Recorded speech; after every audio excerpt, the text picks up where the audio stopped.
जय रोका बाकी मजे में तो हूँ। अरे मैंने रुगनाथ भगवान को नाम लियो है, ये रुगाबा कौन हो? अभी तुम बालक है। ये कहीं है भोलेनाथ शंकर भगवान एक का है। हाँ। और रुगाबा ना रुगनाथ भाई ये दो भाई ये है छोटा बड़ा। अच्छा तुमने बात। रुगनाथ की जन्म ने रुगाबा को की तो कई फर्क पड़ी। लाइन एक का है। हाँ। सड़क की दो 4 लाइन की दो। તમને ખેતી ગૃહસ્થાણી નો કામ આવે? अरे હા।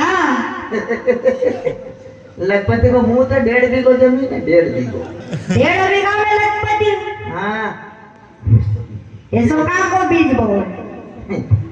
सोयाबीन पूछो तो सब किसान मरी गया ट्रैक्टर दौड़े या फसल मार से नहीं संभले। फिर फिर नरेंद्र मोदी शिवराज चौहान का हेलीकॉप्टर से बीज मंगायो। कहाँ को?